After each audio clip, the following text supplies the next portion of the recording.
Hey, what's up, everybody? This is Francisco here, catching you guys with another episode of Sports Goofs, episode 8, including my good friends Andrew and Charles. Say hello, guys. Hi, You can go everybody. first, Charles. Got you to it. That Got you was to that it. was very coordinated, guys. Thank you. I'm just going to warn everybody in advance who's watching. All three of us are in different locations, so we're going to probably have a lot of overlap. That's because I'm actually contagious right now. I'm sick, so I didn't want to get anybody else sick. And Charles is about 100 miles away, just to avoid Right. getting sick.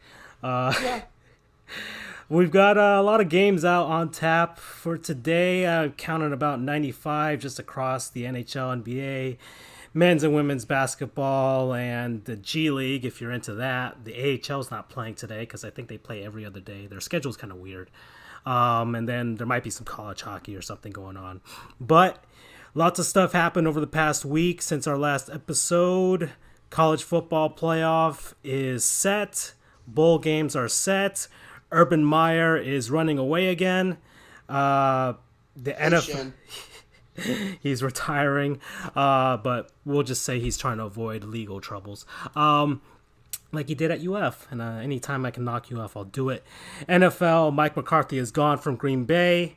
Kareem Hunt was a thing, and the Dolphins are still terrible, even though they won their game. Fred Hoiberg out in the NBA was fired by the Bulls. The NHL, Seattle is in. Their 32nd team is set, and the Seattle Mariners out in baseball have decided to blow it all up.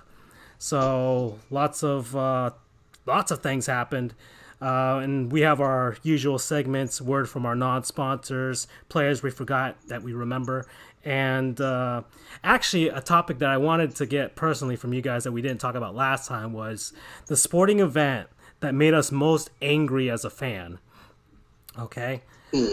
So just start thinking about it. I think Charles already told me what his is, and then we'll get to it somewhere along the segment. But I think I want to start with the National Hockey League having its 32nd team.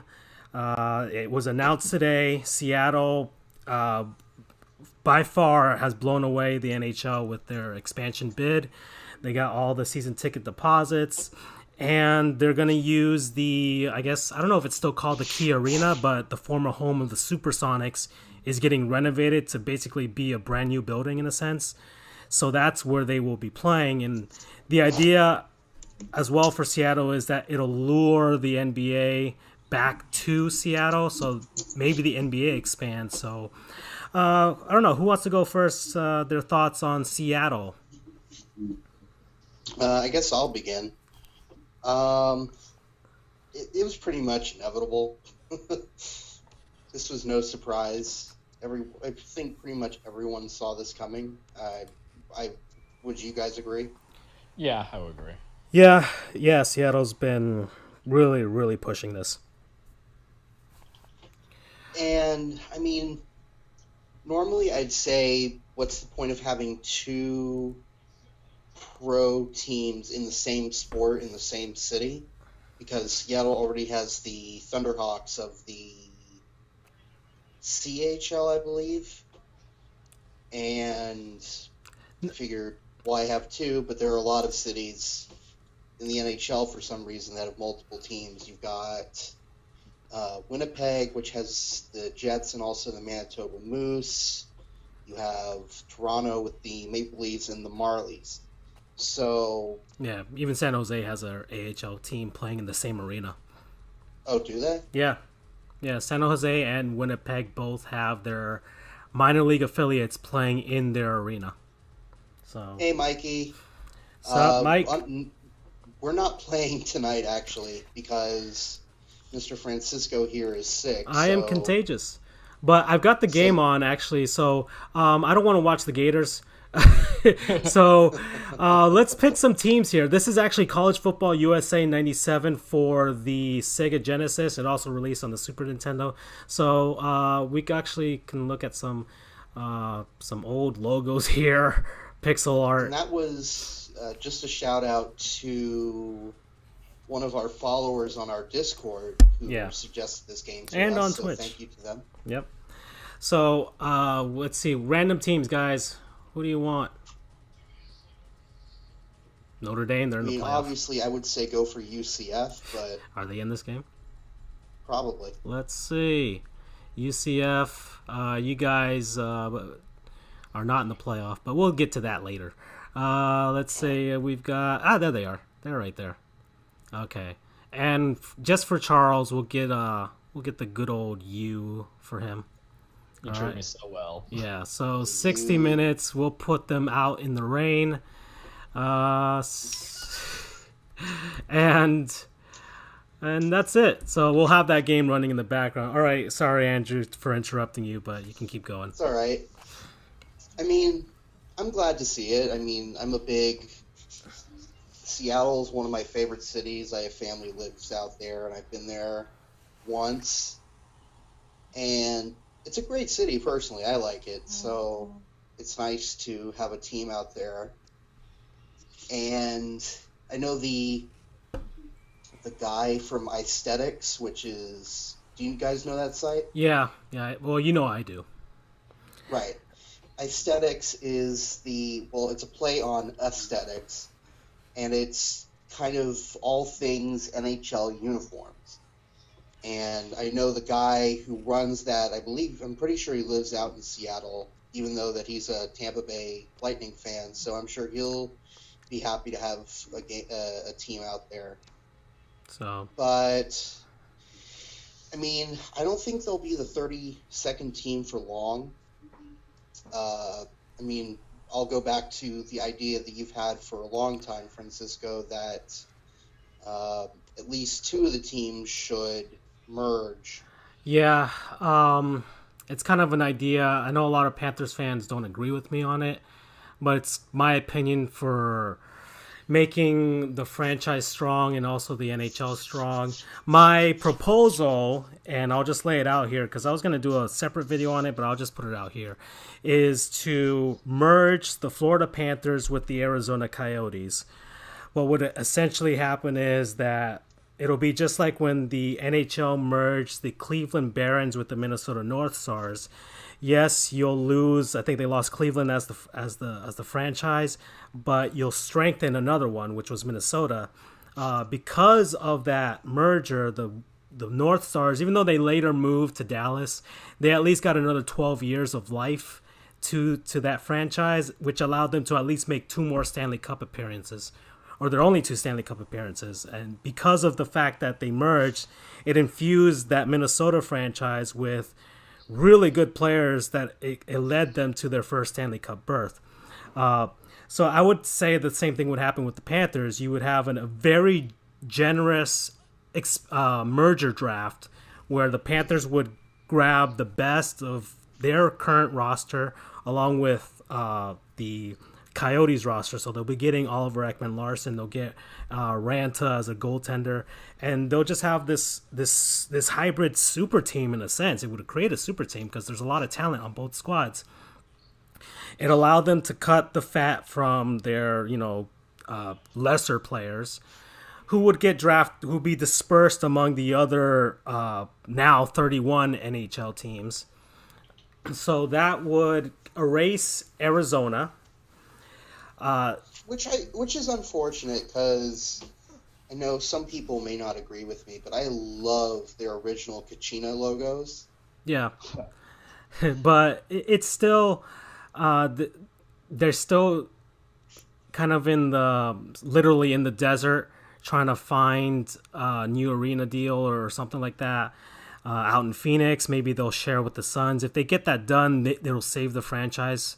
At least if they can build a new arena in Phoenix with the Suns. If I can interject really or quick. Arizona State. I don't know what the coach of Miami was thinking, but he attempted looks like I think about a 50-yard field goal, over 50 yards. I don't know what they were thinking. It might be Mark Richt. Possibly. He has no confidence in his quarterbacks.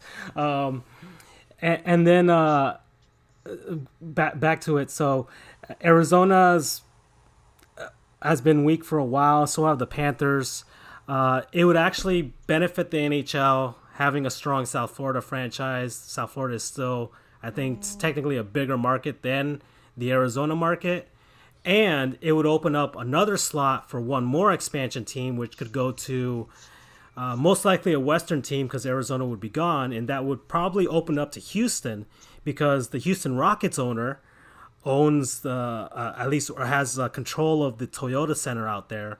And he's already willing to write the check to have a franchise out in Houston. Now, another thing that happened with this expansion is that the Coyotes, once Seattle comes in, the Coyotes will move from the Pacific Division out to the Central Division, which would create 4 divisions in the NHL with 8 teams each. The Coyotes will play with the Blackhawks and the Predators, but Phoenix is all the way, or really Glendale, is all the way out west, not Pacific time because Arizona has that weird, they don't follow daylight savings time thing. But what would happen is it's perfect for if the Coyotes do fail, the Houston owner could probably purchase them and relocate them to Houston. It'll be right in the Central Division. They'll have a natural rival with the Dallas Stars. And the NHL will be like, all right, cool. We solved that issue. And then the Panthers will be still weak. And unfortunately, it would still open up a spot. Let's say if the Panthers really do fail, can move up to Quebec. And it's still aligned well for time zone stuff. So I'd love to see the NHL go back to Quebec City. But hopefully they don't, and not at the expense of Florida. I don't know, Charles, I know you're not a big hockey guy. You're kind of more sitting back from this, but... Yeah, well, I mean, I'll just kind of interplay a little bit to the idea of the merger. If it's best for the league, then it's best for business. And that's the mantra that I think you get out of a lot of modern-day leagues. I mean, the NBA kind of did it with the politics behind the Seattle Supersonics. That's how we got to Oklahoma. You've seen it happen on the little things, such as the Houston Astros were a National League team that got sent to the American League because of strength of competition, then realignment. And it can help out. I mean, the merger itself isn't a bad idea, but can you find a deal that works for both owners and both cities? I mean, someone's going to lose out. It would benefit the Panthers the most. That is the issue. You make a good point. And because here's the thing, you're talking about marketability, you're talking about merchantability. You look at the Supersonics when they left to Oklahoma, they still had KD, they got Russ. It was easy to create that new city because you could at least have the market that came to it. So you were going to get some revenue in there. Mergers help out, but the way of the future, I guess, is the expansions. Going into that, this is a good opportunity for Seattle. One, to kind of put eyes back on them as they're looking as a city, and then, say Washington, looking to bring back the Supersonics come home, whatever the way they can. And then two, they have a longevity with the Seahawks, but how long is that going to last? So to bring in a new exciting team in hockey, which in that region I'm sure would succeed as opposed to the downfalls that happen in Florida or Arizona. And then more importantly, you look at the success of the Golden Knights, which may have been one-hit wonders. I know they're not doing that well now, but look how far they went. That's going to get a lot of new people in Vegas to kind of say, hey, we have a sport to get behind on. That creates a lot of seats to be filled with people, and then the merchandise. Right. So looking at it from a business standpoint, the idea of expansion, not bad, plus 32 teams. Hey, guess what that means? 16 on the West, 16 on the East. Let's do it. It would probably be best for hockey. Do you think, speaking about the Supersonics, do you think, because this whole thing with the Seattle NHL thing actually rolls into the NBA, because now does that allow the NBA to look at it and be like, okay, we can expand, like the NHL's expanded to 32, just like, the NFL's been 32 for a while. Do you think the NBA is going to be starting to look at, hey, maybe we can add 2 more teams too? I think this is the hottest time to be a basketball fan or a businessman in basketball, and it's because now you're getting more competition. The last 4 or 5 years, we've had the 2 super teams in Cleveland and the Golden State Warriors. Now the contracts are coming up, so it brings back that parity. So the idea is more teams, more money, more advertisement, let's do it. Where they do it is a difficult question. I think one of the suggestions people might make would be, they might see like the big metropolitan areas. Don't be surprised if you get New York gets a name in there, because God knows they're the few states that have like 3 teams for every sport to add on. Because you have the Nets and you have the Knicks. Why not add the Buffalo, whatever, right? Right. But I can see them because plus you have to think you have new commissioners coming in. You got Adam Silver, David Stern had the ship for a long time. He's caring about the marketability. He wants his players to go there. It depends on the CBA, so it gets a little complicated. But I think they want to sink their teeth in it. And then of course the Supersonics have some legacy. Let me give you an example why they'd be looking for it. Look at what happened with the Charlotte Hornets. Once the name came up, Jordan's like, we're bringing this back. When they used to be the Charlotte Bobcats, they were atrocious. It was a dumb name to begin with, so maybe that reflective of their organization, of the record. But, when they had the opportunity, you get the nostalgia, you get the people back. And then the New Orleans Pelicans, because they had a good owner in Tom Benson, and Mickey Loomis overseeing that ship, was able to right the ship. They had a couple star players. And here's the truth, too. I think you have a big chance to succeed if you're expanding for the basketball teams. Why? Because there is talent to build on in free agency and in the draft. So I think it will be a much faster process compared to the Houston Texans when they first came out, and it was just David Carr getting sacked every game and destroyed, and they were behind the franchise for 10 years until you got the Gary Kubiaks and the Bill O'Briens to help lead them to the playoffs. Right. And look at Houston. Well, it took a while for Houston. They're actually awesome this year, finally. Okay, so that's the NBA. I think it's great for the NBA. A homecoming to Seattle would be great. They're going to probably do the same thing they did with Charlotte with the whole history thing where they were the Hornets and then they became the Bobcats, and then the quote-unquote expansion franchise happened out in freaking New Orleans that was also called the Hornets, and then they became the Pelicans, and then the Hornets kind of, we're going to be the Bobcats no more, and we're going to have all the history from back then. I think the NBA will do the same thing with Seattle, and they'll fix that whole thing with Oklahoma City, give them some draft picks or something like that. Mm-hmm. Now, 32 teams in Major League Baseball, because Major League Baseball is 30 teams right now. We know Montreal is probably vying for a team, but I don't even know what the other city would be in baseball. I don't know. You guys have any thoughts on that? If you're gonna expand, you make it even, right? It's more logical, in my opinion, than just kind of building it year by year. Montreal Expos is definitely something that's wanted, but so you kind of have to look at the places they're going to bring in. I mean, Jersey itself, tiny state, might not bring in everything, but remember, they might be looking for something because they were the New Jersey Nets for the longest time, and then once they went over to Brooklyn, they lost out on every kind of sports venue they have there. So maybe that's a place to come with. Maybe you don't want an East Coast thing, you want a West Coast thing, but I don't really want to see the Montana, Metropolitan killing it over there. Yeah. So when it comes to the second city, I can see Montreal because it goes back to what we kind of talked about Supersonics. It has at least a history to build in there. But yet you look at the same way it goes with the Nationals. The Nationals were the Montreal Expos beforehand, but it's not like the Washington Nationals were this big name for years. If memory serves me right, they weren't around till like the 50s, and then everything kind of changed. Yeah, the Senators were a pretty terrible franchise. They won one World Series, but for the most part, they were. I think Washington was first in war, first in peace, last in the American League. That's what the mantra was for that franchise before. But I guess I could Montreal definitely as a 31st team, but 32nd team, I don't know if their MLB is ready for Mexico. No. I don't think Mexico is ready for that. I mean, if anything, go for another in Canada. I mean, you got Toronto, you got Montreal. I would say Vancouver just to give Seattle a natural rival. But actually, we can segue into Seattle. That was the other. So let's close out.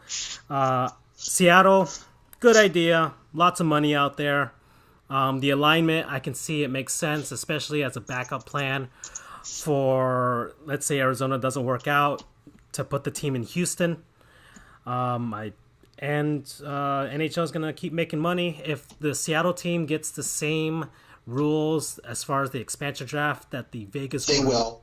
Yeah. That's already, I think, it's confirmed. Bettman already announced that. Okay, so they'll have the same thing as the Golden Knights did. So Seattle will at least have at the very least, a decent team to watch, because I can hardly fathom that we'll get another first-year team that's going to go all the way to the final. I think that was kind of like a once-in-a-lifetime thing, but who knows? Well, it's like a gold rush. But good idea, NHL. It's a natural rival for the Vancouver Canucks. Good thing that they're in the Pacific Division with all those California teams. They'll create natural rivalries just like the Seahawks have with the 49ers, just like the Mariners have with like the Angels and the A's. So good job, NHL. So segue, we're talking about Seattle. We'll go into baseball. I know there's a lot of football stuff happening. We're talking about the NHL and baseball, but the Seattle Mariners decided that, you know what, it's time to blow it up. After they currently are, I think, the team with the longest playoff drought in North American sports among the Big Four franchises, Big Four sports. So, and that's not going to end anytime soon right now. Gosh, Robinson Cano is now out in New York with the Mets, not the Yankees, and they already introduced him, and it looks like the Mariners are not done with their moves. Any thoughts, guys? Yeah, I'll start it off. I mean, it was expected because the problem was that the Seattle Mariners, they weren't bad in the AL. They went 89-73. It was actually their best season in a while. Yeah, the problem, and they suffered, because they went through multiple managers. A lot of players kind of came and went. The only thing that was consistent there was Felix Hernandez, and he's on the decline. Yeah. They picked up Robbie Cano from us, years ago because us being the Yankees, right? The Yankees. Charles, the Yankees fans, everybody. Hate me now, love me later. They had the opportunity, but the problem is, you had such a good success, because I would think being, 89-73, a good success, and not even come close to the wild card, it was logical. They're going to want to shed some money, sending out Cano frees you some money. You're going to get some prospects back. No, everybody knows that this is not going to be a win for Seattle, but it's an inevitability, and you have to. That's baseball, right? Yeah. You try to, for certain things, unless you're the big name markets, if you're the Bostons, if you're the Yankees, even if you're the Dodgers, you're trying to collect through free agency, and then, maybe some minimal trades for teams that are desperate, that are trying to get that 2-3 year success out of star players. And when they can't do it, they can't re-sign. But I'll tell you now, this won't be the first of many trades, or this will be the first of many trades that come in. Don't be surprised if, Felix Hernandez is going to be gone too. And like I said, it's just inevitability. They had a good score, or they had a good record, but can they improve on this? No, because the level of competition is just too high. Right. And especially in the AL West. I mean, I'm looking at it right now. The Yankees, with the first wild card spot, was 100 wins, 62 losses. The Athletics were 97-65. You couldn't come in within 8 of those games to win, and, it's just done. Look what happened to the Rays. They had a plus 90 win season, and they still weren't even close to being in the wild card spot. Yeah. But then again, the AL East is absolutely stacked right now, which means basically both your wild cards are going to go to the AL East, or at least one of them. So it's really just one spot for the remaining 3 divisions, and the West is really strong right now with the Astros and with the Angels, and the Oakland A's with Moneyball. Exactly. Actually, the A's were the team that came out of nowhere for everyone. It was another one of those Moneyball years where just everything, Billy Beane made everything work out again. And the Mariners were the team that got screwed in the end for that one, because had the A's not been so awesome, they would have had that second wild card spot, and they would have had their playoff drought ended, and most likely they probably wouldn't be blowing this team up. They probably would have been more encouraged to, hey, we're not that far away from competing with these guys. But the other point, I mean, the Mariners are, in a different way, doing what the Marlins and what other teams are doing too, is just blowing it all up. Because from what I've seen and what I've read, the Mariners have a pretty paltry farm system. So they have no depth whatsoever. A guy goes down and they're screwed, and it basically happened this season. They were screwed if any of their star players or especially their starting pitching went down. So it creates the only way they could make the playoffs or even try to make noise is if everything had to fall into place, like all the stars aligned. And it hasn't since 2001 for the Mariners, and this is the best year that they've had so far. And it's funny, the best year that they've had with more playoff spots open, and they still couldn't get in. And now they're just like, all right, we're just going to blow it up. I know the Mariners were sold to a new owner. Nintendo doesn't own them anymore, so maybe he wants to kind of end that era of Mariners baseball under that old regime. So I'm glad I'm no longer paying for their contracts anymore. Even though Nintendo still owns, like, as a minority owner of the Mariners team, but that's an aside. It's gonna suck for Seattle, but they're in the same position as the Marlins. The Marlins have the second longest drought in North American sports, so I feel for them right now. I really do. They're gonna suck for a while, just as the Marlins, and it's funny that it's the Mariners that this is happening to. Two teams that start with Mar, two teams that had Ichiro at the end of his career, and it's all falling apart again. But hopefully in 4 to 5 years, this will all work out for them. And we'll see the Seattle Mariners versus the Miami Marlins in the World Series in 2025. Gosh.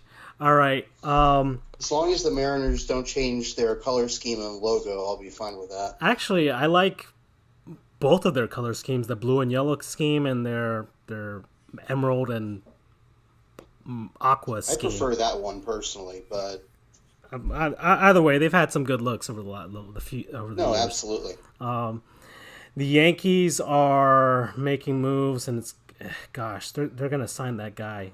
Who's the top pitcher? That one guy. That's come. That's Corbin. Yeah, there he is. That's him.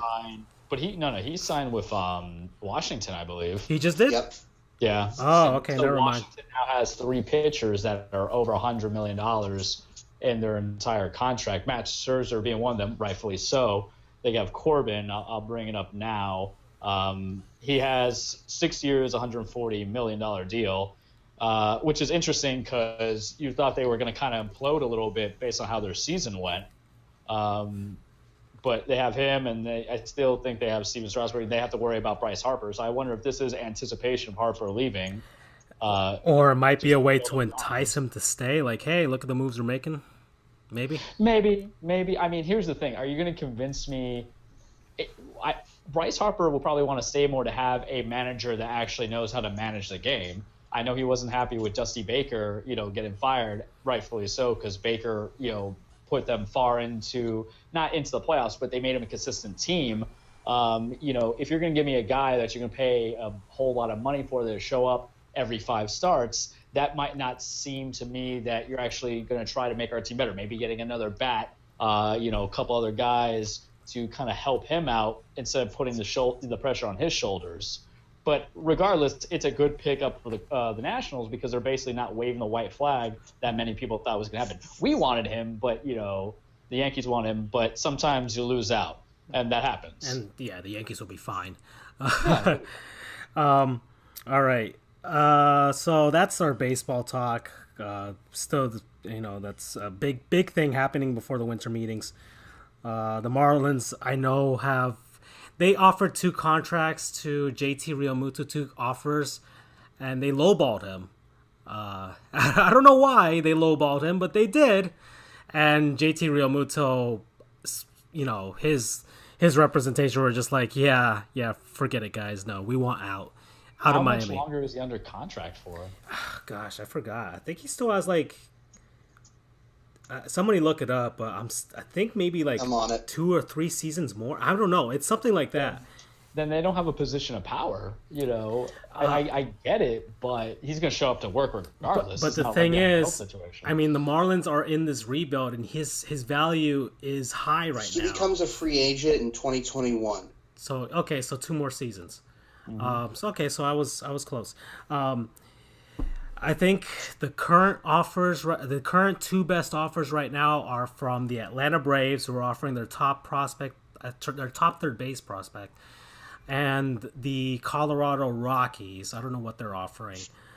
Obviously, I want the Marlins to pull the trigger and make a deal, because there's no use having one of the best catchers in the league and hoping that in 2 or 3 years that the Marlins will be good. I don't think the Marlins will be good enough in 2 years to justify having Real Muto on the squad. I don't think this rebuild is going to be that fast. I don't know what Jeter's thinking, but it's not going to be that fast. It wasn't that fast for the Houston Astros, and it wasn't that fast for the Chicago Cubs. So the Marlins my hopes for the season are maybe a 5-game improvement from this season, but I don't see the Marlins making that huge of a stride unless they really do hit on a future superstar. But that's not going to happen right now as I see it. So trade Real Muto while he still has this super high value, and before you start the season and he has the possibility of getting hurt, because it only takes 1 game. And and Jeter's got to pull the trigger while he's got a shot. Let me ask you this, because I guess I got to play devil's advocate. How are you supposed to lure these big fish, no pun intended, to Miami if you're not going to have a cheaper salary, I guess, because Real Muto is under contract that's not exorbitant. And then 2, you're not going to at least tell these free agents, hey, we're going to pair you with a young stud talent, and maybe this will trade his mind. I understand that the idea is, 5 years will be good, but the problem is if you're continually throwing guys away because you're under duress, prospects are prospects, and that's the problem. Well, I mean, the idea is that Real Muto's not a prospect. He's a guy who's in his prime. So, and he's I guess he's that last piece of that past Loria era, if you will, that we just need to send him off on his way. He'll win another MVP and we'll suck. We'll have another MVP gone away maybe, and the Marlins will suck. But I want a clean break. Let Real Muto go. He doesn't want to be here. It's good to have, and the idea is not to have that sort of perpetual revolving door of okay, like the Pirates and the Royals used to do a lot. The guy becomes good and we'll ship him off. We can't afford him. The idea is to do what Chicago and Houston did: is they get good and we sign them. What Tampa usually does, we sign them to a good contract while they're ascending, while they're trending up, but not at that prime. So we keep them relatively cheap, and their value will go up, and then we'll work it from there. I think that's how the Marlins would do it, but unless they get like a big money guy to come in and purchase the team. But the Marlins aren't going to be a free agent destination until those prospects become really good, and they can't give up on them, and they can't trade them away, or also just have this revolving door, just like the Pirates for so long and the Royals for so long. The idea, and the Marlins have done it twice before with their World Series championships, but the idea is to keep the guys afterwards, like Houston, like Chicago, maybe like the Braves now. Who knows? Like the Yankees right now.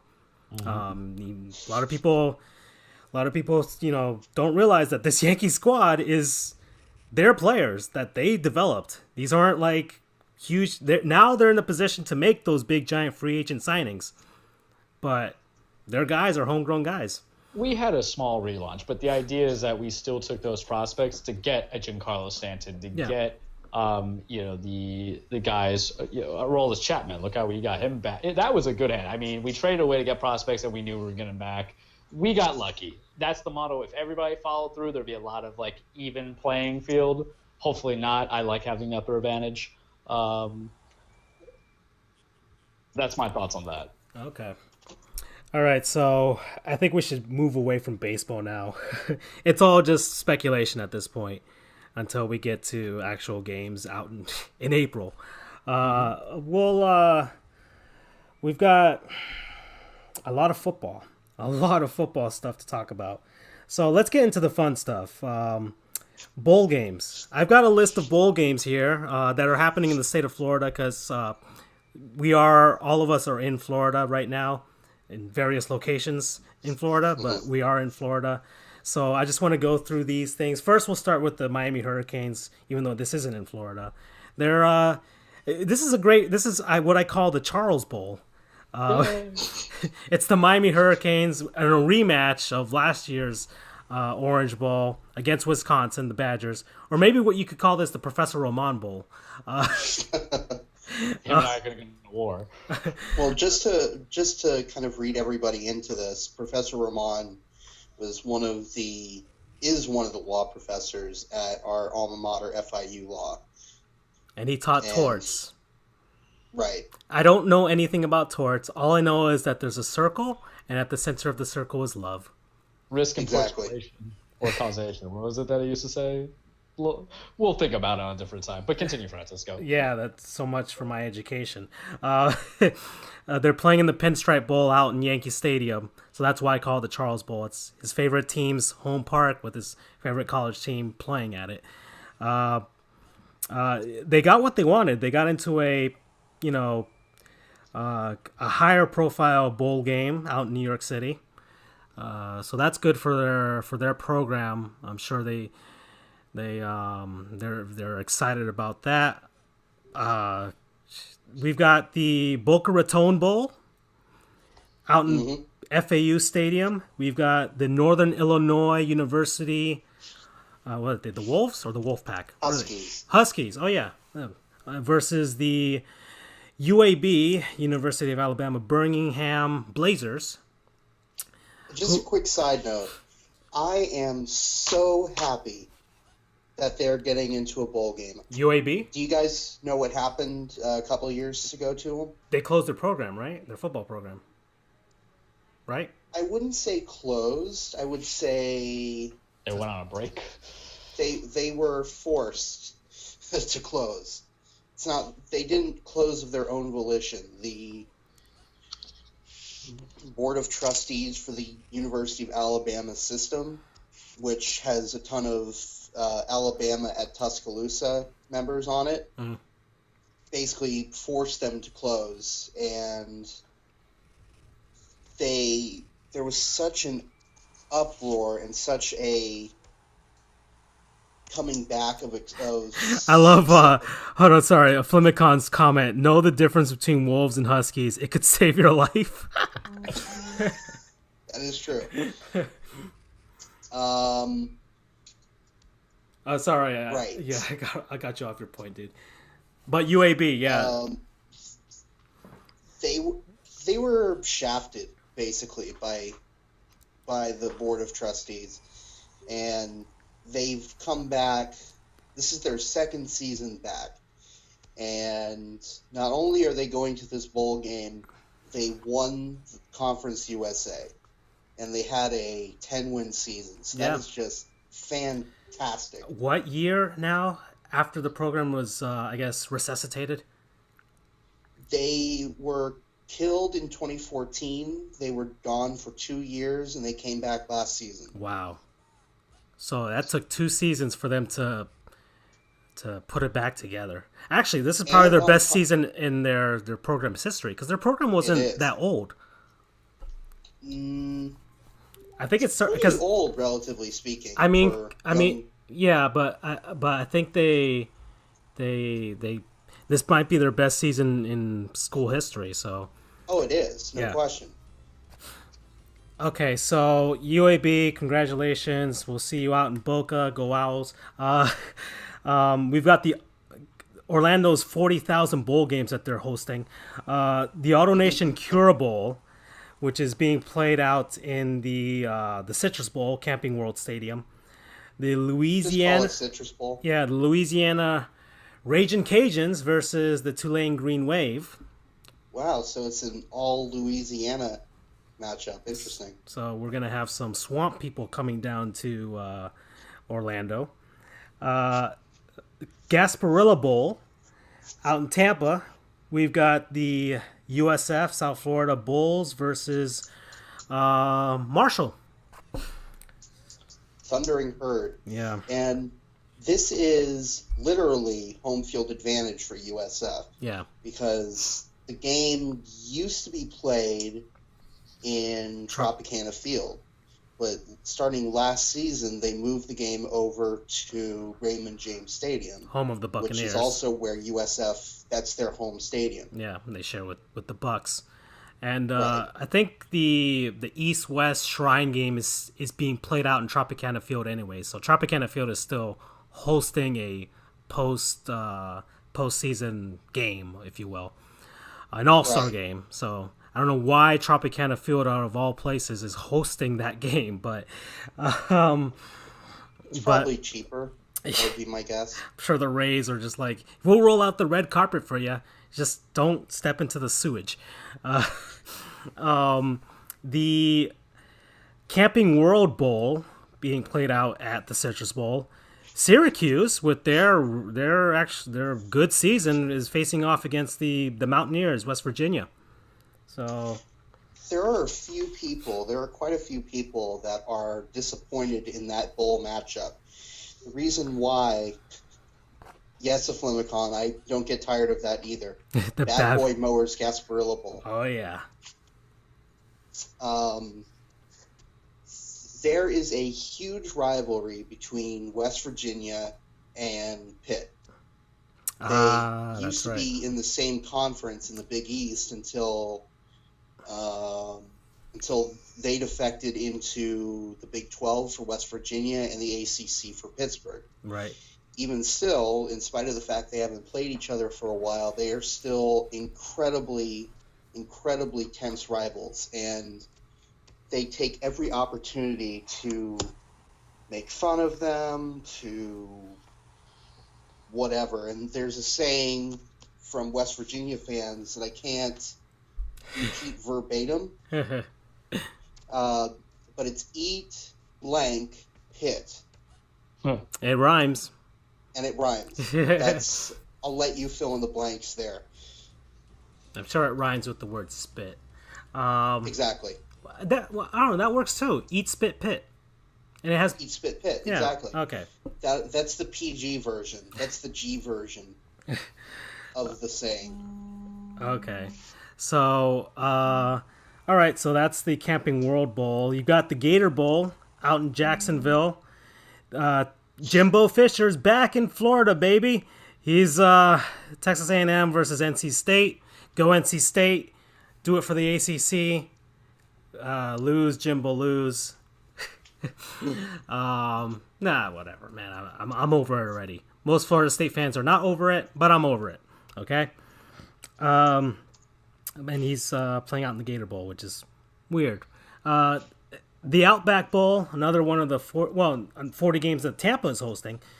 My brother-in-law's alma mater, the Mississippi State Bulldogs versus the Iowa Hawkeyes. He won't be going to the game. I asked him if he was. He's not, actually, because my sister and him are taking the kids to visit his folks out in Arkansas. So they'll be, unfortunately, missing that game out in Raymond James Stadium. I'm curious. Yeah. I'm curious. The Mississippi State is famous or infamous, depending on who you ask. They bring cowbells. Yeah. No, it's their thing. No, my brother-in-law has his cowbells. And so I'm curious to see if the Outback Bowl will let them go in there with their cowbells. Why? Is there a thing against cowbells out there? Generally speaking, it is noisemakers are disallowed. Okay. Well, Here's a way around it. You use your cell phone, and I don't know, they could make a cowbell app, okay? And every time they could just they press it and put their volume at high volume. What are they going to do then? Okay, so that works. There's a way around it. So Mississippi State fans, put up a cowbell video on YouTube, and yeah, you have your cowbells there. All right. You've got the actual Citrus Bowl game being played at the Citrus Bowl. I always get mixed up. Yeah, Nittany Lions, Penn State versus the Kentucky Wildcats, who actually had a good football season for once. And then they just completely collapsed. I think they realized that they were a basketball school after a while. Mm-hmm. Then finally, the greatest bowl game of all, the Hyundai Sun Bowl, out in good old El Paso, Texas. I swear, I think you're going to move there at some point. El Paso, Texas, which is the greatest city in all of the United States, is going to welcome the good folks of Pittsburgh as the Panthers face off against the Sanford Cardinal. Have a good time, guys. Go visit the military museum they got out there. It's really nice. Have some tacos. They got some good tacos out there. Check out the military base that they got over there. There'll be a bunch of planes flying around. You'll really enjoy El Paso. The climate's going to be great. Hyundai is the sponsor. Hyundai is the greatest manufacturer of cars in the world. For sponsoring the Sun Bowl. Your non-sponsor segment. We'll talk about Toyota. And then. Yeah, so enjoy the Sun Bowl. The trophy's going to be awesome. You guys are going to love the trophy. It's a beautiful trophy. El Paso, Texas. Give them a good show and enjoy it. So those are the bowl games that I ran down. I don't know if you guys have any bowl games that you guys are looking forward to outside of the playoff. I mean, I'll be watching the UM game just to be like, all right, what's going to happen here with Rick and the pressure and see if he breaks a little bit. But they're all going to be good. The problem is with like bowl games aren't the main ones for me is that unless it's a team that I'm following completely like the U, I'm just going to enjoy most of it because some of the games are really bad. Some of them are blowouts and some of them are really competitive. You get to see guys on a public spotlight that you haven't seen before. So I can tell you for me, I'm going to be looking at the TV. It's like, all right, we're going to watch this day. So each one will kind of get a viewing from me. It's good entertainment. It's good to get those. It's good background noise. It's good background noise to get work done. But it's just there's something about the kids putting out there knowing that this is their opportunity for the school spirit and also for the opportunity to kind of get noticed on a professional level. And you end up remembering some names, that really kind of pop out. So when you see them, how it translates to the combine, and what their performance are, it's just good entertainment. You get some good feel-good stories out there. I'm looking forward to it, to all of it. For me, well, obviously, UCF in the Fiesta Bowl against the Tigers of LSU. I'm obviously watching that one. I am setting aside an entire day to watch that one and either to cheer wonderfully or to weep. We'll see how that goes. And hey, it's on a bummer. Peach Bowl. I went to Chick-fil-A afterwards, so I don't know. I'll play my PlayStation. Okay. Once it's over, because PlayStation is now the sponsor. It's no longer Tostitos. Okay, so I saw a tweet. Mikey wants us to cover the Orange Bowl, and I guess since we're we're gonna move to the college football playoff because but I just want to make this last comment. I saw a tweet of a picture of Squidward looking out of his window, and you see Patrick and SpongeBob. It was a meme, and you see like all the logos of the Florida schools that are in bowl games: UF, UCF, Miami, and then Squidward is Florida State. Just looking out at everyone having fun. FIU as well is out there. So that's me. Of the 7 FBS teams in Florida, FSU and FAU, 2 of your alma maters, are the only ones that are not bowl eligible this year. 1 for 3 though. I'm 1 for 3. So I'll be I might look at the Bahamas Bowl. I could have it while I'm at work when it's on, because it's on a Friday Yeah, I during the day. forgot to mention that FIU is playing Toledo in the Bahamas Bowl. Yeah. Okay. So. Oh, and one more thing. If Flimicon wanted us to cover the Holiday Bowl, that one is between Northwestern and Utah. Northwestern. Freaking Northwestern had an Chicago. okay year. They had an 8-5 year. They were competitive throughout the year. Yeah, they were the West Division champion in the Big Ten, and they just got blown out against Ohio last. They kept it close for a little bit. Yeah, but then the rails kind of fell off. Right. But they forced Urban Meyer to retire, so he couldn't deal with the pressure. He couldn't deal with the pressure. That's your football program. We make Urban quit because he knew not to meet us again. Although here is a fun fact I learned today on our CFB. Turns out that the last game that I think it was 5 OSU coaches played against Purdue, they all lost. Ooh. That's interesting. Or I think it was either the game that Urban retire. It was either the last game they played against them, period, or the last time they played them at Purdue. But either way, that's more. I don't know, but that's an interesting fact. So losing to Purdue is a bad omen for Ohio State coaches. So I'm sure there's a lot of Big Ten fans that are just like, all right, Purdue, get your program up and beat Ohio State every year to keep them in misery. All right, so those are the non-playoff bowl games. So let's move on to the actual playoff itself. We've got our things set. We've got the Orange Bowl. So you guys, and then we've got, what's the other bowl? That's hosting the Cotton Bowl. The Cotton Bowl, right? Cotton Bowl. Yeah, the Cotton Bowl. Are set. Alabama's gonna win, right? I think it depends on Tua. Tua had the ankle surgery done. I mean, Jalen Hurts may or may not be able to be the guy to get there. He's experienced. He's played the playoff games. Really, he was only replaced last year because Nick pulled a Nick, and he was like, all right, I'm going to Saban up a little bit and add some flavor and see where it takes us. And it worked to his benefit. But, I mean, it really comes down to Bama isn't as, to me, that of imposing a presence. I've said it throughout the season that it feels that they're just getting kind of the easy matchups. And then, of course, they go against Georgia and then, make an excellent come-from-behind victory. But I feel they don't have the same aggressive running. Their defense, seem a little bit lax in that match against Georgia.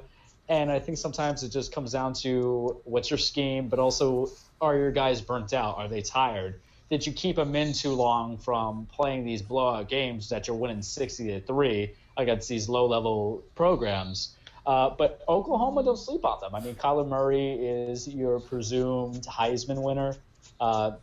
They're fast, they're agile, they're twitchy on defense. And what that Georgia game showed was that if they can break the line and get to your quarterback, you're not going to have those big-name guys like Amari Cooper. I know it's a couple years out, but that's the most recent I could think of as a wide receiver for Bama to really just kind of, save you. And really, if it doesn't work there, it'll definitely be something that Clemson will see, because that's who I'm going to presume wins the Cotton Bowl, but I might be a little bit too ahead here. But it'll be a good matchup. I think I'm glad that Oklahoma's in it as opposed to Ohio State and even Georgia. I think some people want that rematch, but if we're going to say this for the SEC championship, I don't want a rematch between them at any point in the CFP in the finals. Mm-hmm. Heisman, I like it. Mm-hmm. Mikey, in spite of the fact that he goes to school in California, is an OU fan. Oh yeah, that's right. So he's especially excited right now. Exactly. My take on it is going to be defense will not exist in this game. It will not. You might as well just take those 11 guys off the field. Because OU's defense sucks. But their offense is that putting it lightly? I mean, let me pull up. Let's see, here we go. When they played, okay, here we go. They gave up 45 points to Texas. No, they gave up 48 points to Texas. Hey, they're trying their best. They're getting better too. Sure. They gave up 48 points to Texas in the Red River rivalry, the regular season edition. They gave up 46 points to Texas Tech. They gave up 47 points to Oklahoma State. They gave up 40 points to Kansas, and they gave up 56 points to West Virginia. And these are, nothing against those teams, but they are not Alabama. Alabama is going to do insane things. It just is. And then, as you mentioned, Charles, that Alabama is looking a little bit kind of... So I'm expecting to see a lot of points. But to chime in real quickly, do you feel that Jalen Hurts is the guy who can measure and match up to Kyler Murray if they're going into a shootout? Because with Tua, I would say, of course, because that's been how they've played all year. I mean, Jalen's got some legs, he's got a little bit of accuracy, but I don't think that offense is built to be, air raid offense, with Jalen behind the center. I mean, like you mentioned, Jalen Hurts was the guy all of last season. He played the entire season with the exception of the second half of the national championship game. And Tua just took over. And look what he did in the SEC championship. He stepped in there like he hadn't been away for a second. So I think he's going to have a decent shot. I think he's going to do a great job at giving them a good shot in the game. All right. Okay, so now the other game. With regards to Notre Dame, it's a question I kind of wanted to pose to you guys because I heard a lot of people talk about it. Obviously, Notre Dame is independent. Do you guys find it fair that Notre Dame doesn't play a conference final and yet still makes the college football playoff? You want to start with that one, Charles? Yeah. Obviously, I'm going to come in a little bit biased because as Andrew, Francisco, and I had talked about in the prior weeks, I always felt that, the best team should get a chance and opportunity. And I think having a conference title, playing a conference title game matters. Notre Dame's weird because if memory serves correctly, they play for the ACC in everything but football. Right. And right. I understand. I won't go into the politics of that for a second, but the level of competition might be different. But however, they can be competitive, and if they're competitive against Clemson, because here's the difference. I don't think any of us really, except if you're a Notre Dame fan and you're an unrealistic Notre Dame fan, no one really believes that they're going to win in Clemson. I think they might play it tight, and then it just pulls away, kind of how Ohio State beat out Northwestern last week. Sure, you have an opportunity with that, but if it comes to fairness, no, I don't think it's fair, but it's the program. It's Notre Dame. If it's anybody else, if it's UAB going undefeated, making it, they're not going to be popping there. So I think there's some politics at play behind. Notre Dame is a factory of fantastic college football players, above average college football players. And I think that's something that the CFB is going to be looking at. Because here's the thing, you slip up and you have a good season next year that's similar to what you have now, they're going to remember it when they're putting people in there. So don't be surprised if you get the 11-1 team taking your spot. Don't be surprised if you get the 10-2 team. I was very shocked that Georgia and Ohio State were not considered to take their spot at number 3, to be honest with you. I think having that title game matters a lot, but yet, what are you going to do? Force Notre Dame to join when they actually produce results? and basically marketing, merchandise, and also fan base? Yeah, I mean, obviously the playoff itself, and it's one of the issues that we had, and we talked about it last week. I don't want to get too deep into what can be changed with the college football playoff. I think we all believe that expanding it to one more round is a lot better. But I kind of, because I see Mikey put up a point that they do play the ACC, so their schedule is, I guess, would say relatively similar in as far as strength of schedule is concerned. So I don't have too much of an issue with Notre Dame in it. It would be nice if they actually had to play for their lives with one more game, but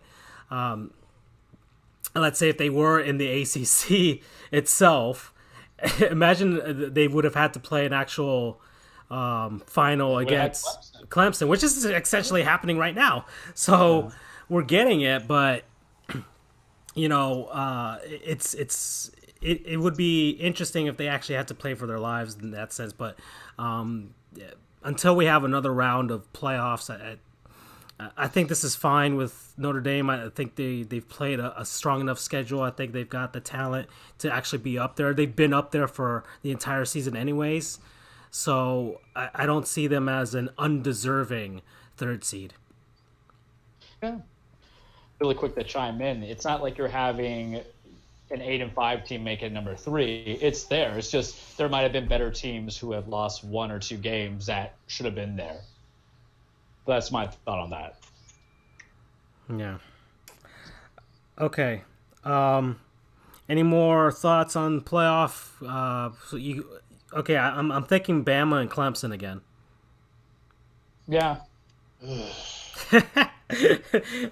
Another retread, huh, Andrew? It's getting boring. It really is. Well, it's been the same. These teams have matched up. If that happens, third time in 4 years. 3 times in 3 years. 4 years. But still, but does it create a necessary rivalry, a new rivalry that you kind of want? Because Dabo Swinney is going to be there for a while. Clemson, Nick's going to be there until he doesn't want to be there anymore. Is this something that we need to create new rivalries instead of doing the typical Ohio State versus Michigan rivalry? UM versus FSU. It could be exciting only if Clemson wins this round, right? Yeah, that is true. However, the key to a really good rivalry is constant repetition. And, like, for example, to bring up your FSU-UM example, they play each other every year. Yeah. UF and FSU play each other every year. UCF and USF play each other every year. I could go on. There's no guarantee that Alabama and Clemson would play each other every year. And even if they did, it would only pretty much be in the playoffs unless they decided to start scheduling each other out of conference. And kind of in the same way that the Cleveland Cavaliers and the Golden State Warriors have played each other for 3 straight years in the NBA Finals, it just makes everything boring. There's no. I mean, it's kind of harping what Mikey's making a point of. And it's what was it? Somebody who said that? Colin Cowherd or something like that. Somebody said that. People love dynasties. People love watching them. People love as much as they hate. As much as people say, "Oh, I hate seeing such a dominant team all the time." We still gravitate towards them. We still gravitate towards the Warriors. We still gravitate towards those Bulls. We gravitate towards Alabama. We gravitate towards the Yankees. I mean, it's those monolithic teams that we all enjoy that rise where it's just like, wow, you're just in awe of how dominating they are. And then we also are at the same time hoping to see that downfall, because the downfall is, I think, a lot juicier when it happens. I mean, we all wanted Bama to lose last year. Yeah, I mean, it would have if they had lost. It's just like the Patriots. The Patriots lost to the Eagles, and the way they lost, that was more satisfying to me than seeing any other team in that Super Bowl. outside of the Dolphins, but that'll never happen in my lifetime.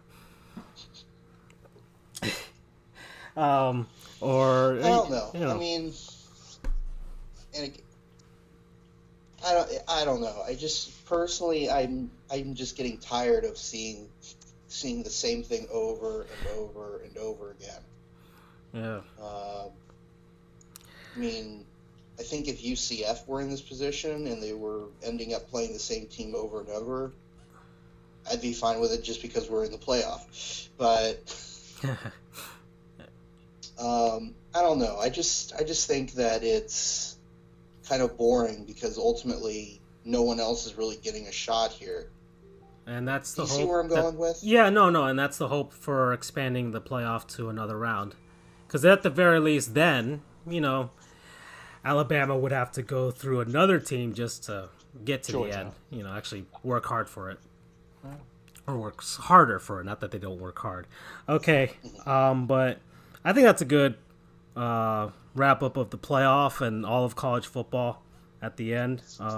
So everybody enjoy the Sun Bowl. Watch the Sun Bowl. It's beautiful El Paso. You'll love it.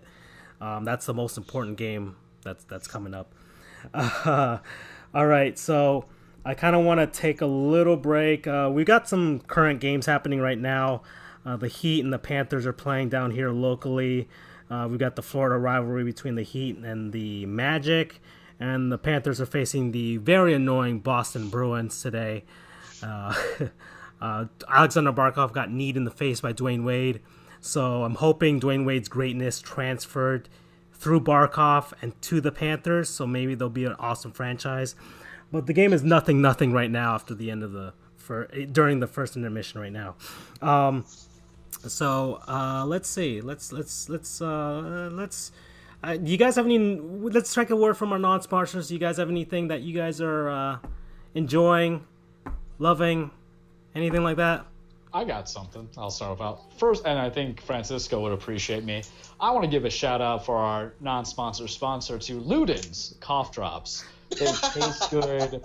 I talk a lot for a living. I talk too much for my own good, so my throat gets a little dry and hoarse and painful. I take a Luden's. It is not like having a Vicks nasty cough drop where you get that nasty, weird mint, but it tastes like ethanol taste in your mouth. This one, nice little strawberry flavoring, dissolves properly. Francisco, I advise you from my non-sponsor sponsor to get it. It's good. It's like $5 a bag. I eat them like they're candy. It's probably going to be the best investment I made this week. Promo code for, of course, is Ouchies, Ouchies. Get yourself some Ludens. Okay. Andrew, you got one. Yep, I'm going to go with Sam's Club. Ooh. For our college students out there, they have cheap memberships. And it's worth it for the pizza. It's just worth it for the pizza. The pizza is amazing.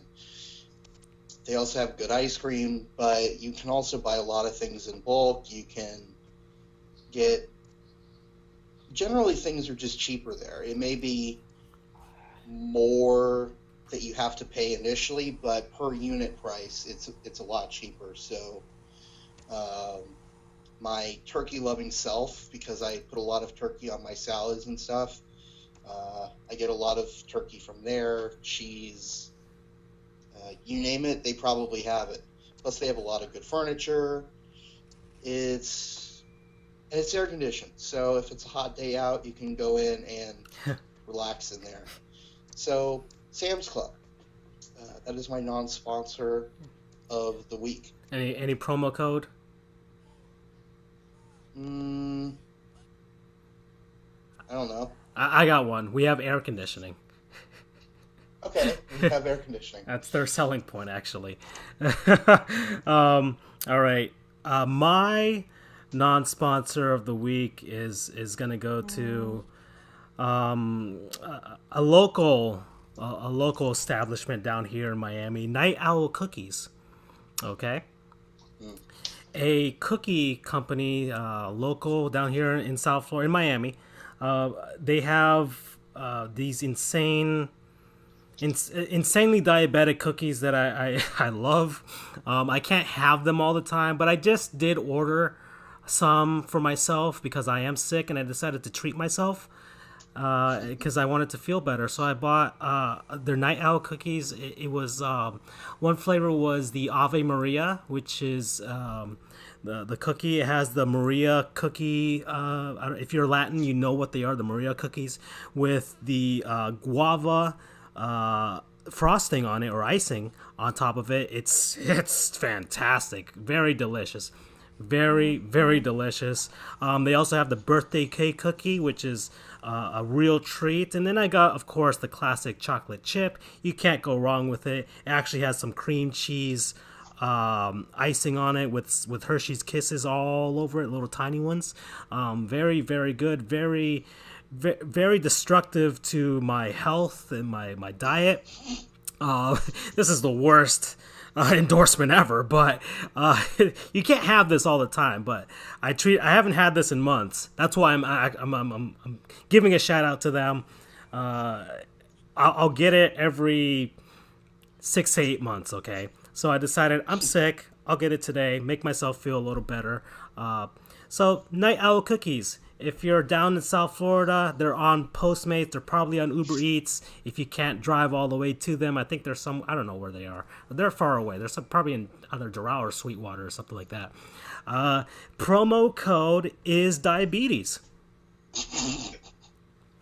So those are our. Now, let's clarify. Is it diabetes or diabetes? The way that Wilford Brimley says it. So diabetes. Yes, there you go.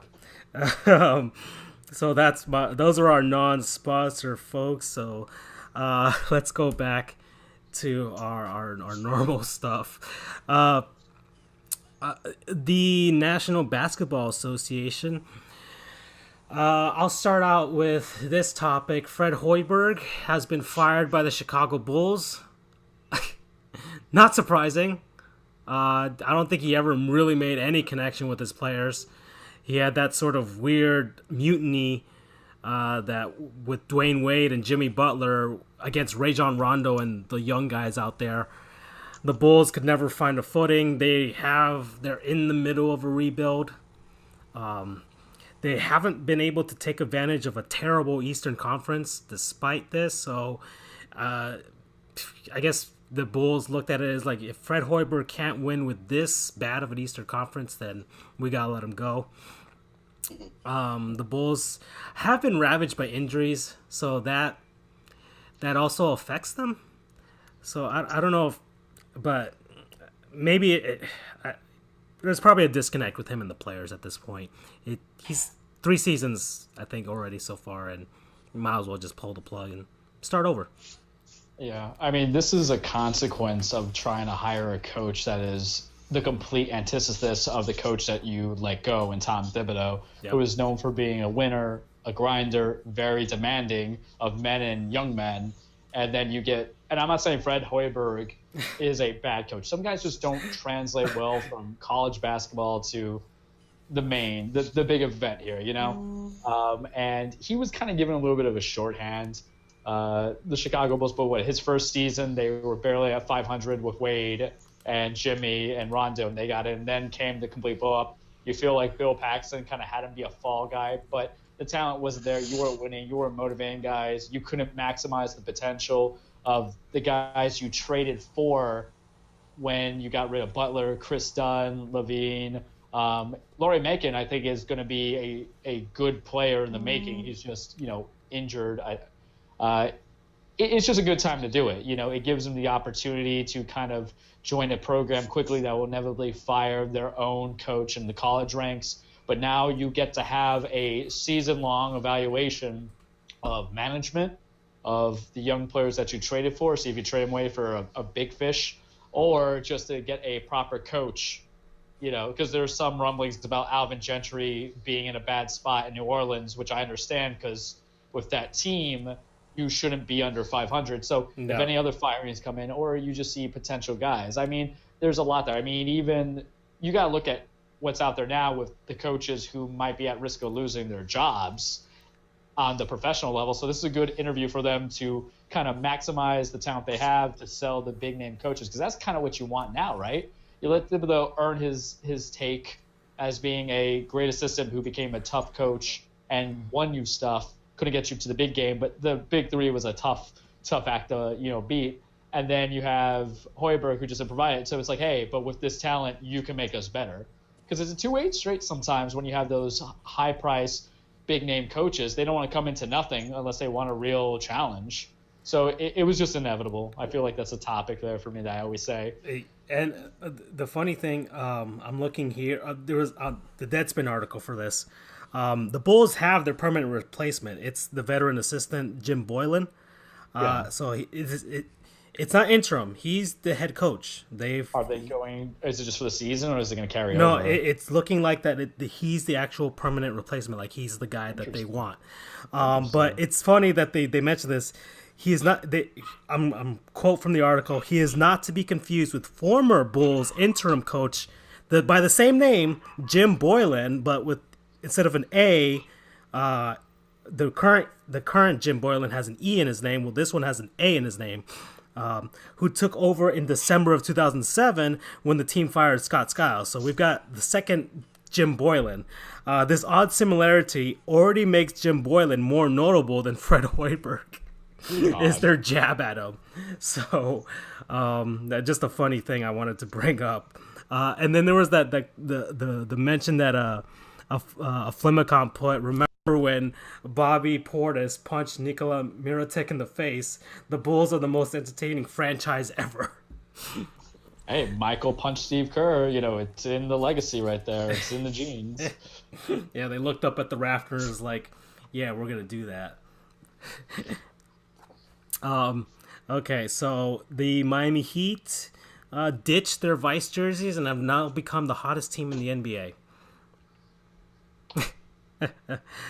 Just going on, so the Miami Heat have their awesome Vice jerseys, and the last two home games, even though they had the court, which is the Vice court, they decided not to wear their Vice jerseys, and they were supposed to, and decided to wear their red alternate uniforms, and they've gone on a 2-game win streak after losing like 6 or 7 games in a row in the Vice jerseys. So I know people don't like to say that, oh, it's not the uniform, but I still think the uniform has some effect on how the players feel on the court or on the field or on the ice.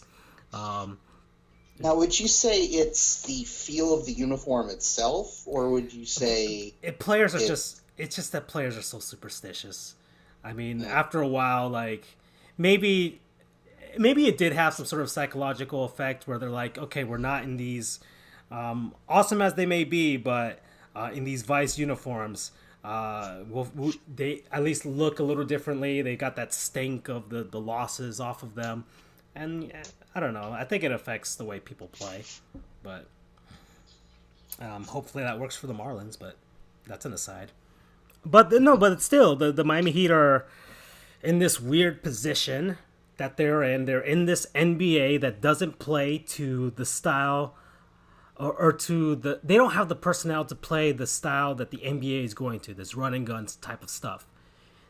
They have all these big men, which the big men are no longer a hot commodity in the NBA.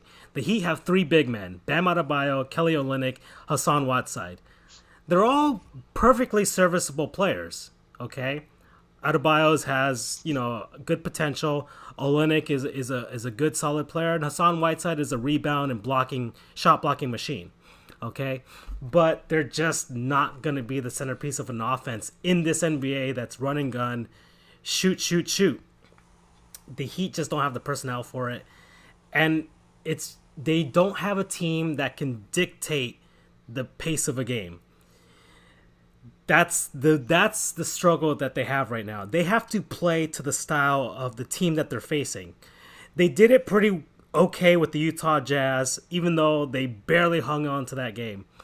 They did it okay with the New Orleans Pelicans, the same thing. They're just hanging on for dear life with what they've got.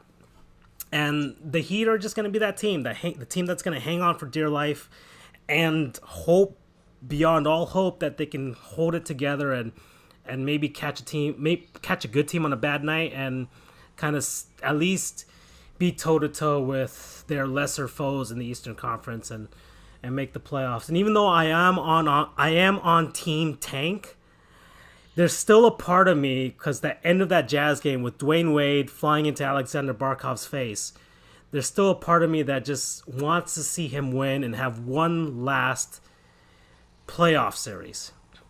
So I'm kind of torn between the two, of tanking and getting the 8th seed in the Eastern Conference and at least having 4 more games for Dwayne Wade to go out on. Because even Kobe didn't have that.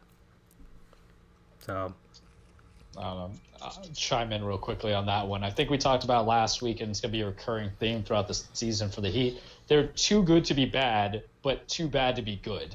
That's where we get the milling, and that's where the victories come in. I think what happens is they're just gelling at the right time. I'll miss the Vice jerseys because of how cool they look, but hey, get behind whatever momentum you need to win, because it's a very winnable 8th, 7th, or 6th seed. No one's really standing out in the bottom of the 6 through 8 for either conferences, to be honest with you, that scream that the Heat can't do it. And we're a quarter of the way done.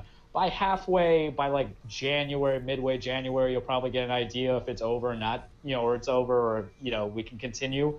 But there's still a chance, and you're right. You want to let Wade, who has done everything for you, get a chance to have that perfect swan song, because the guy took the veterans minimum. He's still being the face of the franchise. He's being humble. He's teaching the guys, play hard for your dude. Just as you play hard for Spoelstra, play hard for Wade, because that guy is basically acting as, he's acting as your secondary coach to help you learn. Same way, Haslam's just in there advising guys to develop. Wade's doing it too. He's just in more of a spotlight. And look, if you can't make it to the playoffs and you're in that last game, even though Wade shouldn't be shooting 50 shots a game, let him go out like Kobe. I don't care, because it's going to be the last time we see somebody who's a surefire Hall of Famer. Mm-hmm. Okay. Well, for the Heat, you mean? Yeah, for the Heat. Gotcha. Yeah. Yeah, I was going to say, there are a lot of surefire Hall of Famers. No, I mean just for your legacy.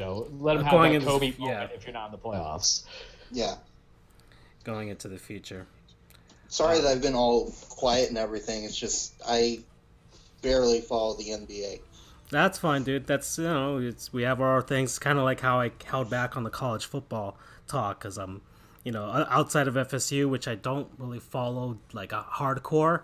I'm not watching every single game, but we all have our wheelhouses there.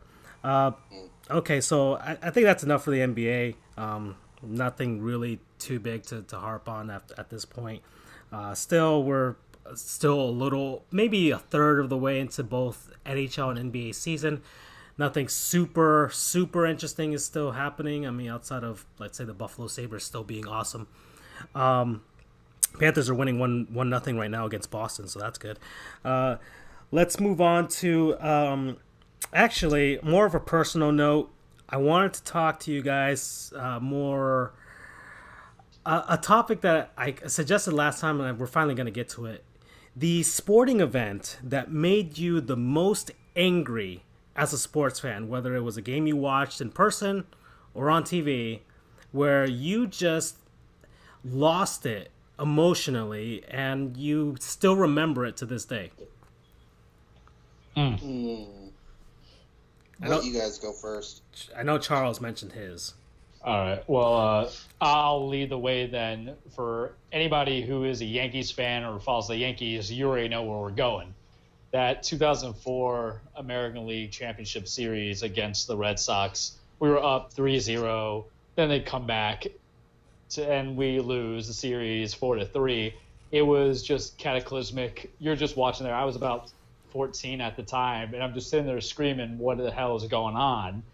You felt defeated. You felt hurt, especially since the prior year, Aaron Boone, who is our manager now, belted a home run the prior year to lead us to the World Series. So you felt that history was in the making, or not in the making, but it was repeating itself. And then all of a sudden, Tito is basically saying, hey, I'm Terry Francona. You came to the wrong place. Kurt Schilling was just amazing that game.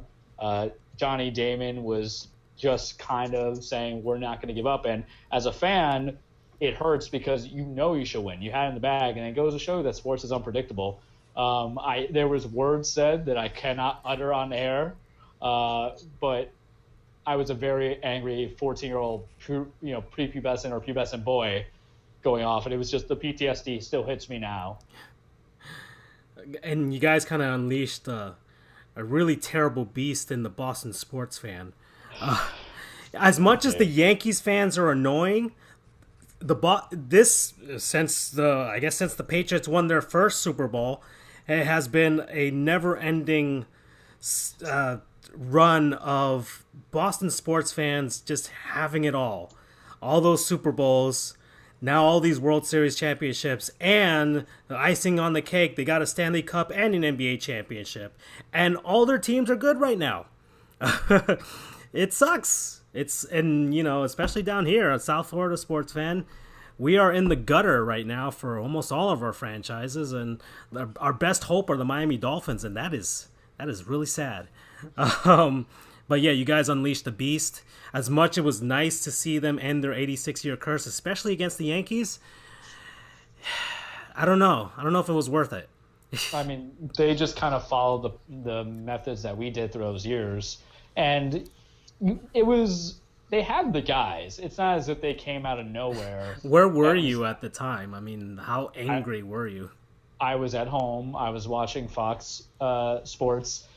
There's always a superstition in sports, and every time it was a Yankee playoff game and my mother was around, something bad would happen. I remember when we got eliminated by the Angels in 2003, I believe, in the playoffs. 2002, thank you. Yeah, against them, and she was around, so I'm like blaming her. She's like, "Grow up! I don't know what you're crying about." But I just remember Vlad Guerrero just killing us in that series. No, but I was at. Oh no, that was 2006. Probably. 2006 or 5, yeah, one of those years. Yeah, there was something, and then we got a revenge the year we went to the World Series and won in 2009. But I was at home, we're watching it, and it was literally that close-up that you get on ESPN when you see on the bleachers and whatnot, with the person's hands are in their head or the head's in their hands. That was me with my baseball cap on and everything. And then, I didn't do the thing of the rally cap where I reverse it, but I'm just sitting there like, what is this? Because I had a friend, one of my best friends is a Boston Red Sox fan, and the crap talk that I delivered to him those first 3 games of the series came back in the worst ways. That series made me believe in karma, and to that day, I won't ever talk smack. I'll just leave it be. Oh, boy. Oh, yeah. Oh, boy. Gosh. Okay. So mine was, I guess it's fairly unnotable game. It was the 2000, and this is when I knew I was a hockey fan. The 2011-2012 season, the Panthers hadn't made the playoffs in 10 years, which is the longest drought. I think I know where this is going. The longest drought in NHL history, and this is a franchise that's already has a lot of bad stuff happening to them already, and it was my first season as a hockey fan, okay, and I was just following the team. I was starting to learn about the team. I didn't know it would eventually lead me into getting actual NHL press passes and things like that, which is weird, but it was. The Panthers were clinging on for dear life to their Southeast Division lead, and it was the fact that the Winnipeg Jets, the Washington Capitals, the Carolina Hurricanes, and the Tampa Bay Lightning were all just so mediocre that season that the Panthers were by default the best team, but they were the best team just by default. They were clinging on for dear life, and it was a high-profile game, probably the third or fourth last game of the season, against the Winnipeg Jets. I went with my sister. I wanted to see it because it was basically, if the Panthers had won, they would have clinched their playoff spot. And the Panthers were winning, I think, about like 4-1. 4-1, and then 4-2 after like the second period. Then the third period, they were like midway through the third, Winnipeg gets their third goal, and then they tie the game, and I was just livid in the stands. Like, I just couldn't believe that they came back. The Panthers were so close. The Panthers got into overtime. They got 1 point, so now they're 1 point away from clinching their playoff spot, and the Winnipeg Jets win in overtime. And I couldn't believe it. I was so angry. My sister had to pick up now her husband from the Fort Lauderdale airport afterwards. I'm sitting in the car and I am fuming. I'm like, I can't believe they didn't win that game. All they had to do was do this. They had to do that. They had to like. And my sister's like, you gotta calm down. And I'm like, I can't calm down. I was so angry in the car the whole ride over. And the Panthers backed themselves into the playoffs that season. They got in through a loss. I think the Detroit Red Wings beat somebody, and then they won their playoff spot afterwards through those means. And then they won their division the night afterwards with an actual victory. But it was kind of an anticlimactic way to back into the playoffs. But that game, I was so angry and so fuming, and I knew I was a hockey fan after that. But that was the most angry that I was in person. On TV, probably the 2014 NBA Finals between the air conditioning game when it broke in San Antonio. Another reason why I hate San Antonio. That's another thing. I hate San Antonio, but I love El Paso in Texas. Unlike Sam's Club, San Antonio, Texas does not have air conditioning. But that's what that game, that air conditioning. If the AC had worked, the Heat I believe they would have won that game. And they would have changed the face of the series. It might have changed the face of the NBA. Maybe LeBron stays in Miami. I don't know. Or at the very least, he goes out on a three-peat, and we're all good and happy. So that was the other game in person. Or on TV that I remember. Andrew, you're up. Well, first I want to say I'm surprised that the final game of the Panthers-Islanders series a couple of years ago. When Trocheck was tripped? Yeah, I'm kind of over it, but I was just saying what was in person, but gotcha. Yeah. Honestly, I'm not usually an angry sports fan. I'm really not. So I don't really have an angry sports moment per se. I usually have more of supreme disappointment. Okay, what was the most supremely disappointed you were? There are a few of them. One was back in, I want to say 2012, UCF was playing Mizzou, and we had an opportunity to take a lead or close the score a bit, but there was just terrible clock management by George O'Leary, which ultimately hurt us and ultimately led us to losing the game. Let's see what else. I'm reading Mikey's comments. Browns Raiders this year made me genuinely pissed off for the whole day. And then the 2015 NCAA Hockey Championship led me to flip over my laptop by Mr. Canada. Okay. Be you, Mr. Canada. Oh, if it is who I think it.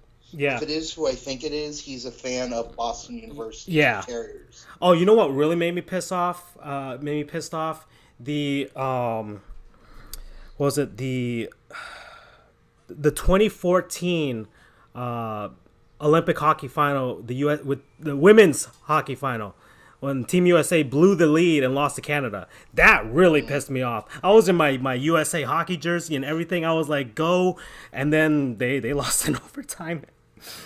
To Canada of all teams. Okay, this is the thing. I've been to Canada, and Canadians are not, when it comes to hockey, they are complete a-holes, okay? So they're polite for everything else in the world, but when it comes to hockey, it's the one thing they're really, really rude about.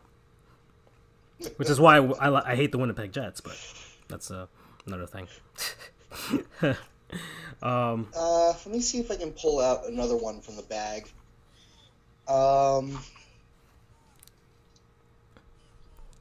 So I can just imagine little Charles looking at Dave Roberts steal that base, and then David Ortiz smacking that home run.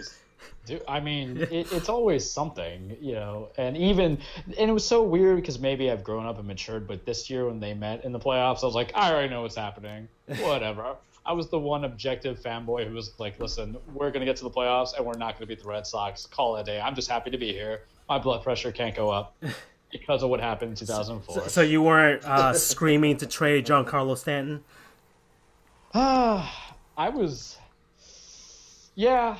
I'm a hypocrite. What can I say? Yeah, there was moments where I'm just watching him swing. I'm like, so that's what Francisco was always talking about.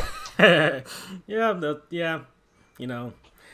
It's his first playoff series. Even though he did come up big in pressure on the World Baseball Classic the last time.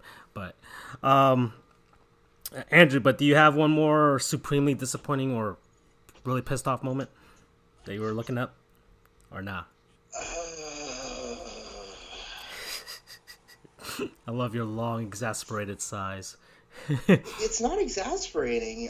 I'm honestly trying to think, but like I said, it's you don't really get pissed off during sports games, right? I either get supremely happy or really sad. Crap, this sucks. Okay. If I think of anything, I'll come back to it. Yeah, sure. We can always come back to it. You have another 30 minutes or so. Speaking of, well, actually, no, I didn't want to go that. Supreme disappointment. Let's go to the Miami. You know what? The Miami. I just thought of one. Okay, we're gonna go back. Okay. What is it? The 2010 gold medal game. U.S. Oh, you were really pissed off at that one? I mean, I always thought it was one of the greatest games ever, but the golden goal. Well, not pissed off, but supreme disappointment. Okay. Like I said, I don't get pissed off, but that one hurt quite a bit. You gave him a stern talking to. Well, I mean, Team USA came back from that game, but then Sidney Crosby put it away, of all people. But okay, I can see that. That game was actually one of the things that pushed me into hockey. But sorry, Andrew. Really? Yeah. And I guess the entire 2015 UCF season. That was just a long. Oh boy. All right, so going on to extreme disappointment, the Miami Dolphins are terrible. This is our weekly segment of how terrible the Dolphins are. Despite the fact that they won their game. But I think they barely won their game against the Buffalo Bills, actually. Had, Charles Clay actually caught the ball, they would have lost. Allen actually, that was his coming out party with that last drive against the Dolphins. Had Clay caught the ball, it would have been probably the christening of Allen for the Bills. But still, it's funny listening to sports radio today and yesterday. Nobody's really happy that the Dolphins won. They're 6-6. They're one game behind for that second wild card spot, and yet there's still no hope that they're gonna actually get it. And if they do, all right, we're just going to go to the wild card game and get our butts handed to us. So, once again, what's the point? I'm on Team Tank, obviously. And funny thing is that if the season ended right now, the Dolphins would have the 15th pick in the draft. So, and if they lose out, they could go for me, I think as low as the 5th pick. I see the 5th pick as more valuable. And I see a 5th pick and losing out from here on, having a 6-10 season as more valuable than an 8-8 season and or a first round wild card loss. Once again, the Dolphins are terrible, but they did do one thing right, and that is they wore their throwback uniforms. So they looked really good, disappointingly winning that game. So kudos on the Dolphins for that. They should. Another thing that they do terrible is that they haven't switched to those uniforms permanently. They have to. Yes. I think we're all in agreement with that, right? Yeah. Gotta be festive. Yeah, I mean they're Those uniforms are just so much better than what they've got now. I know. It's not even funny. Yeah, no, it is by and away. Like every single fan wants them to move to that permanently. It's not even close. So the Dolphins are terrible. I texted Doug during the game.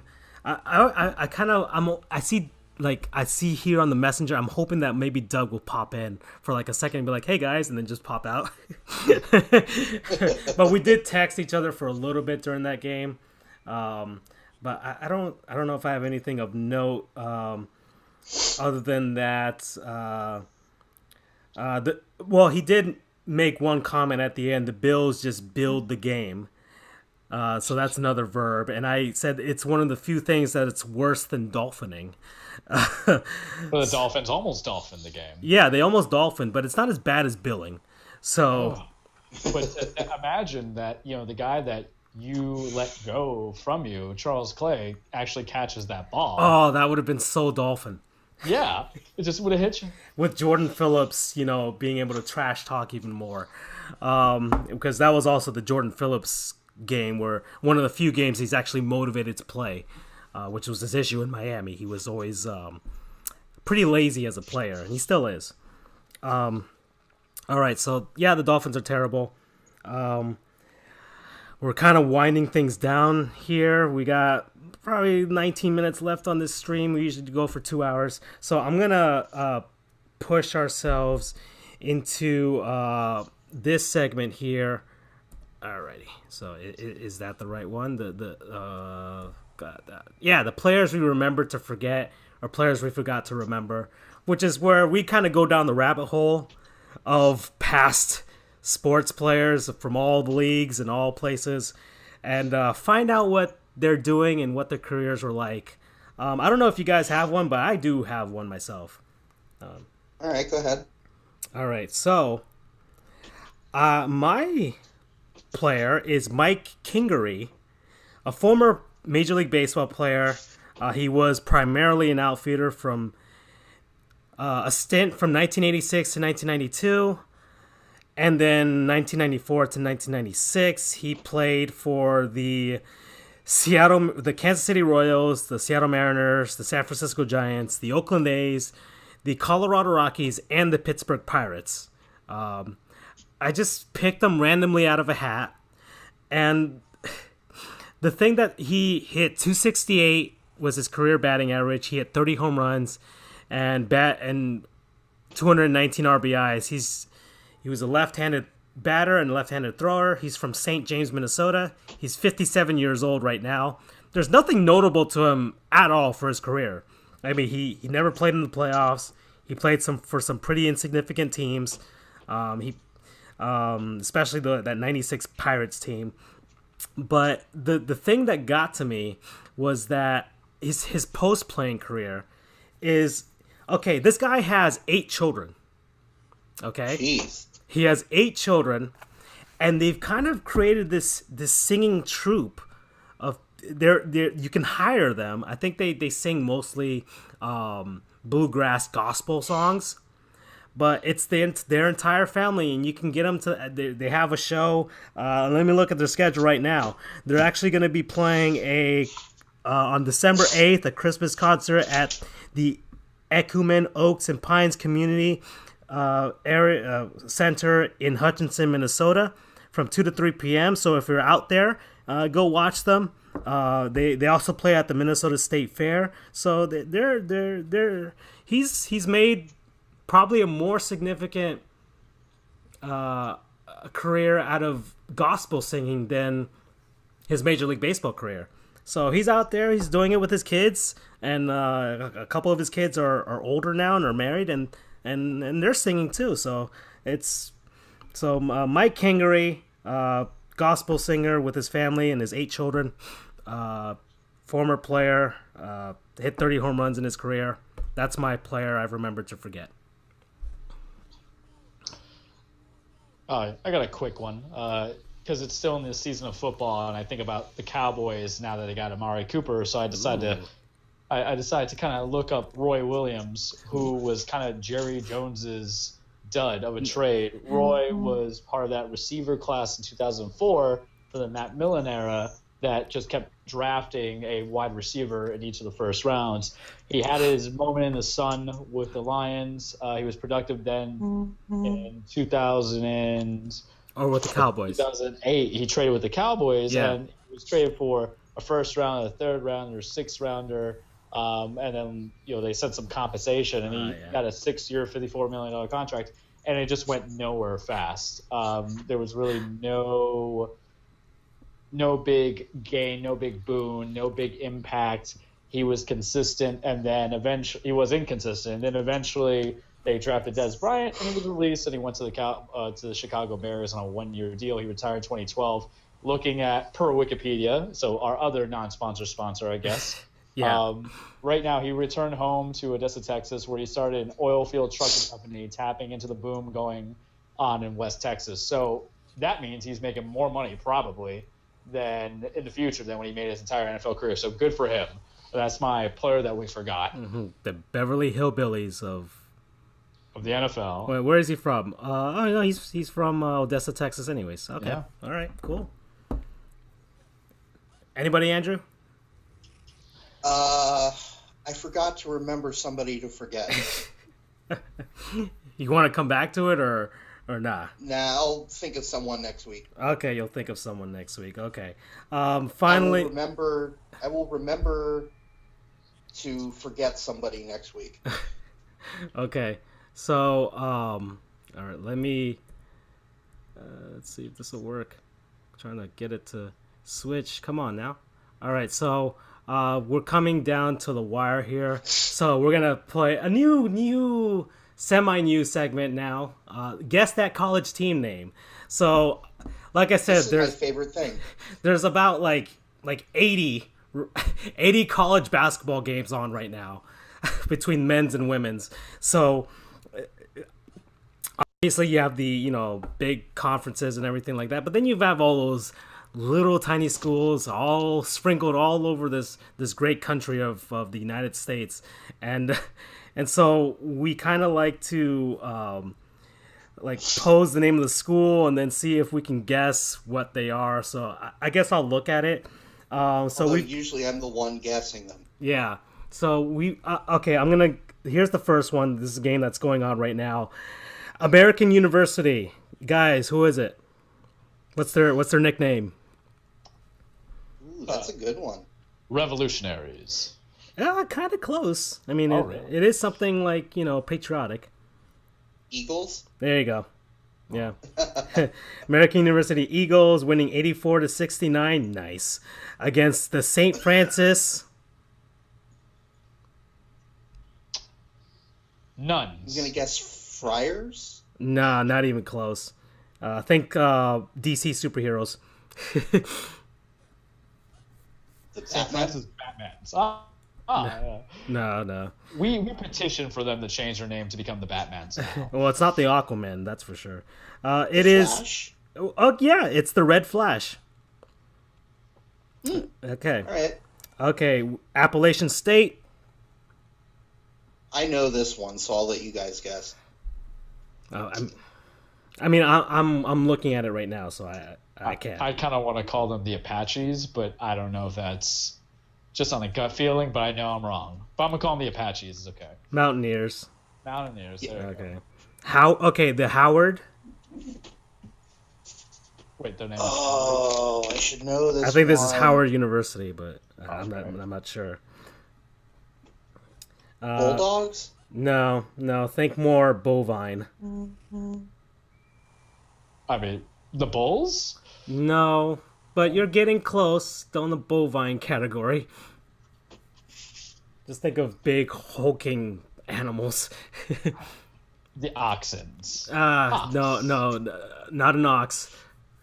Obviously, this is I need to improve in this game. I don't know if our viewers can guess it either, but should do a prize if they can guess it. Okay. Anyone want to take a... Well, let's come back to Howard. Okay, so if anybody guesses Howard, we'll see it on the screen. Okay, okay, but this is easy. Boston College. The Eagles. Yeah, they're there you go, Charles. They're winning 71-70 over the Providence. Congratulations. Thank you. Okay, Providence what? Friars. Okay, Providence Fires. There you go. All right, Cincinnati. Bearcats. All right, winning 72-54 over the Northern Kentucky. Wow, I didn't even know this school existed. I only know this. Oh, and BU Mr. Canada has Howard. It is the Bison. There you go. Very good. Dang, I knew that. The only reason I know NKU is because one of my friends from law school went there for undergrad. It's the Norsemen. Mm-hmm. Yeah, Northern Kentucky is Norse. There you go. All right, so this is easy. Clemson. Tigers. There you go, Charles. I'm giving him the softballs here. 50... You see a bias there. Winning 56-56, or no, they're tied 56-56 against the St. Peter's. St. Peters, like Chaz Michaels. Well, you got the first syllable right with P. St. Peter Paul. No, I mean P. P is the first syllable. It is, but you got P. The P something. What is it? I feel like you're spoon feeding the Pauls. I'm going with it. Oh no. Terrible. I've got nothing. Let's throw that to the audience. All right, St. Peter's. We'll see if anybody guesses their name. All right, so the Davidson. Feline. Think of feline. If I have to give you a clue. There's lots of felines. Davidson? Like, I feel like I should know this. I think Steph Curry went to Davidson. Yeah. Ah, that's right. That is right. That I remember. The team itself, not so much. Okay. I was going to say Flyers, but that's Dayton. No. Yeah, that's... which actually was the next team, the next game that I was going to say, but... I guess I ruined that. Well, the Dayton Flyers are there, but... Okay, Davidson Blanks are winning 87-75 over the Winthrop. I don't even know where these places are. Ooh, I don't know Winthrop. Eagles? Throw that one. Oh, he got it. There it is. What? Charles got it. He got Eagles. The Winthrop Eagles. I would have said. I think they had something in either NIT or in the something like a couple years back. That's where they came up. Okay. All right. All right. Wildcats. BU said it shares a nickname with a certain SEC shooty hoops powerhouse. So I'm gonna guess Wildcats. There you go, dude. There you go, Davidson Wildcats. Okay. The Dayton Flyers 76-50, winning right now over the Detroit. Oh gosh. Okay. Well, it's not the Red Wings, and they're beating my Lightning right now, so womp womp. I actually wanted the Lightning win that game. So do I. The Panthers are winning 4-0 against the Bruins. Whoa, that is good. All right. What was the team again? Detroit? Detroit. Think Greek mythology. The Harrows. No. Something more common after that. Denzel Washington. What? It's a clue. Denzel Washington. Think sports movie with Denzel Washington in it. Oh, Jesus. Titans. He got game. I'm going on Jesus Shuttles. Whatever you got. Depends on what kind of Denzel movie you like. So Okay. Both classes. So is it Titans? It is the Titans. All right. Okay. The LaSalle. Are you sure that's not dinner? No, not no, it's not. But it's the LaSalle. Think Ford SUVs. The F-150s? No, SUV. That's not a pickup truck. Escape? Nope. You're getting close. Mikey, Maine is the Black Bears. Yeah, it is. Well, that too. Actually, they were the next game on the list, so he's actually ahead of me. My guess is he's watching the scroll right now. Yeah. Okay, so LaSalle. Yeah. Yeah, I've got no clue. Okay, I'll leave it open. But the clue is Ford SUV versus the Bucknell, and we've said this before.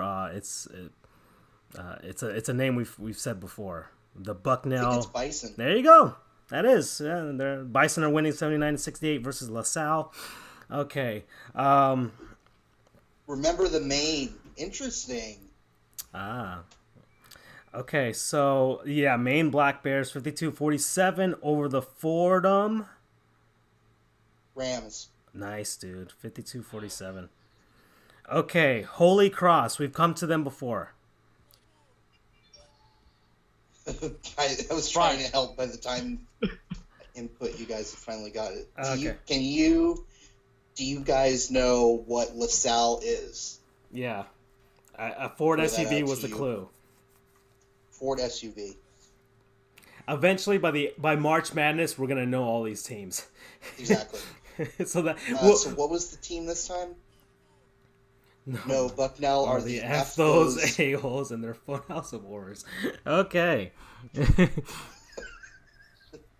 Okay. All right, so Fordham, we already said Fordham. Holy Cross, we actually got this before, Andrew, or we actually talked about it before. They're the Crusaders. Okay, Massachusetts, what are they? You actually, Charles, you were pretty close with one of your guesses earlier. For which one? For Mass? Well, from a private? Well, a nickname that you used earlier. For Holy Cross? Guessed earlier was fairly close to what UMass is. Oh, Musketeers, Mountaineers, Revolutionaries. You're close. You're Revolutionaries there. Is close. Yeah. Is it Expedition? No, it's not the Expedition. You're still close. It is X. It is X something. Explorers. There you go. Explorers. There we are. And Shin got it. Shout out to our sponsors, Ford. No. Okay, no. All right, so. But anyway, right, the Shin got it. The answer is the Minutemen. Yeah. That's why you were close when you said Revolutionaries. All right. If you said Fallout, I would have got it in a heartbeat. I don't play Fallout. The Fallout Pit Boys. Okay. The Notre Dame. Come on, Charles, you got this.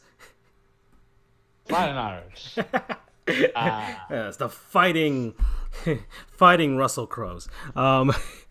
Okay, versus the Oklahoma. This is almost a college football playoff here. I said we're good. We're good. Okay, Mikey, come on, you got this. The Oklahoma what? Oh no! I know what's gonna happen. What? I'll start it off, I guess. The Fallout refunds. Topical. Boomer sooner. All right. Okay. And now we're getting to more common names. You know, Indiana Hoosiers, Penn State, Nittany Lions. Let's get a team that nobody. Okay, Youngstown State. Penguins.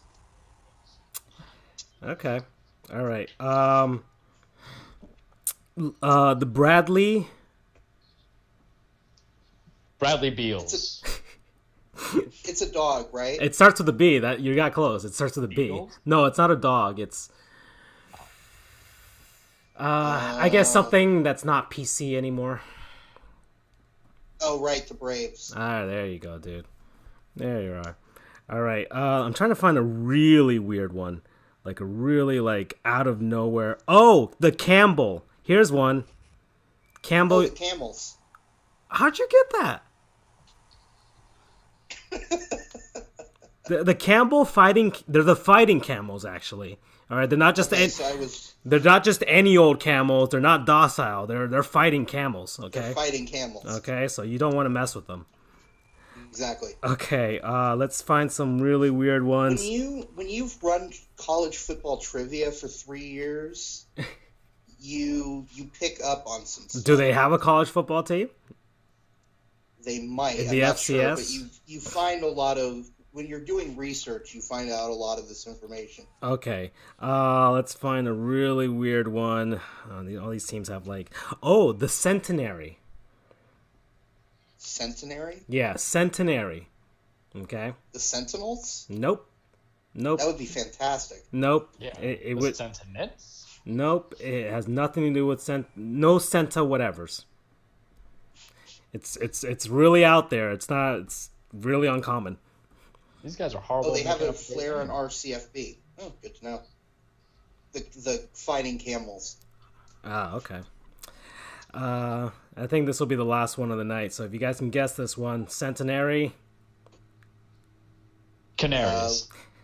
That would make sense too, but it just and they're yeah, but no, it's not. Well, I, as you can tell by my track record in this game, have no clue at all. Okay, well, we'll throw this real quick to the audience. Can anyone? And they do. Okay, they have a flare on there too. But if nobody can guess it, I'll give it out, and then we'll have our closings. All right, BU, what you got? 10 seconds. 10. Well, you 9. have to give it 20 seconds to allow for. Okay, fine. 20 seconds. Centurion. That would make sense too, but it's just, the Gentleman. There it is. Really? Yeah, the Centenary Gentlemen. Even though we've given them all kinds of names that would make more illiterate sense, they are the Gentlemen. So to these gentlemen, thank you for stopping by. This is the end of the 8th episode of Sports Goofs, so I thank you to Andrew and Charles for joining me and for not being near me while I can get them sick. Ooh, before we go, what's the score in the football game? Oh yeah, that's right. There was a football game in the background. Let's call a winner here. Let's see. First down, we've got UCF is beating Miami 60-55. Okay. With how much time With left? 7 seconds left. So let's see how this plays out.